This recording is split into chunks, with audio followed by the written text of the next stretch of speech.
ಮಾನದಂಡ ಉಪಯೋಗ ಮಾಡ್ತಾರೆ. ಅದನ್ನು ನನಗೆ ಯಾವ ಮಾಹಿತಿ ಕೊಡೋ ಇಲ್ಲ, ನಮ್ಮನ್ನೇನು ಕರೆದಿಲ್ಲ ಅವರು ಏನು ಚರ್ಚೆ ಮಾಡ್ತಾರೆ, ಅದು ಚರ್ಚೆ ಮಾಡಿ ಇವೆಲ್ಲ ಪ್ಯಾರಾಮೀಟರ್ಸ್ ಇಟ್ಕೊಂಡೇ ಮಾಡ್ತಾರೆ ಅಂತ ಅನಿಸುತ್ತೆ. ಯಾಕಂದರೆ ಹಿಂದೆ ನಾನು ಅಧ್ಯಕ್ಷನಾಗಿದ್ದಾಗ ನಾವು ಮಾಡುವಾಗಲೂ ಕೂಡ ಅದನ್ನೇ ಹೇಳೋರು, ನೀವು ಹೊಸ ನಾಯಕತ್ವವನ್ನು ಬೆಳೆಸಬೇಕು ಹಾಗೆ ಅಂತೇಳಿ ಒಂದು ಪ್ಯಾರಾಮೀಟರ್ ಇಟ್ಕೊಂಡಿದ್ರು.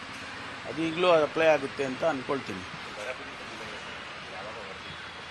ಲೈಕ್ ನಾವು ಜಿಲ್ಲಾಧಿಕಾರಿಗಳಿಗೆಲ್ಲ ಬರೆದಿದ್ದೇವೆ, ನಾವು ಈಗ ಗ್ರೌಂಡ್ ಟ್ರೂತಿಂಗ್ ಮಾಡಬೇಕು. ಅಂದರೆ ಎಲ್ಲ ತಾಲೂಕುಗಳು ಎಲ್ಲಿ ಬರ ಇದೆ ಅನ್ನೋ ಫ್ಯಾಕ್ಚುಯಲ್ಸ್ ಏನಿದೆ ಅನ್ನೋದನ್ನು ಅವರು ಗ್ರೌಂಡ್ ಟ್ರೂತಿಂಗ್ ಮಾಡಿ ಅಂತೇಳಿ ಆದೇಶ ಮಾಡ್ತಾ ಇದ್ದೀವಿ. ಅದಾದ ಮೇಲೆ ಗೊತ್ತಾಗುತ್ತೆ ಯಾವ ತಾಲೂಕಿನಲ್ಲಿ. ನಾವೀಗಾಗಲೇ ನೋಡಿ ಕುಡಿಯೋ ನೀರಿಗೆ 5 ಕೋಟಿ ರೂಪಾಯಿ ಬಿಡುಗಡೆ ಮಾಡಿದ್ದೀವಿ. 329 ಕೋಟಿ ರೂಪಾಯಿಯನ್ನು ಪಿ ಡಿ ಅಕೌಂಟಲ್ಲಿ ಜಿಲ್ಲಾಧಿಕಾರಿಗಳ ಹತ್ರ ಹಣ ಇಟ್ಟಿದ್ದೇವೆ. ಆಮೇಲೆ 1 ಕೋಟಿ ರೂಪಾಯಿ ಪ್ರತಿಯೊಂದು ತಾಲೂಕಿಗೆ, ಪ್ರತಿಯೊಂದು ಅಸೆಂಬ್ಲಿ ಕ್ಷೇತ್ರಕ್ಕೆ 1 ಕೋಟಿ ರೂಪಾಯಿ ಈ ಬರೋಕ್ಕೋಸ್ಕರನೇ ಅಂತ ಹೇಳಿ ಪ್ರಕಟಣೆ ಮಾಡಿದ್ದೇವೆ. ಮುಖ್ಯಮಂತ್ರಿಗಳೇ ಮಾಡಿದ್ದಾರೆ. ಇದು ಎಲ್ಲ ಹಣ ಇಲ್ಲದೆ ಇದ್ದರೆ ಮಾಡೋಕ್ಕಾಗುತ್ತಾ?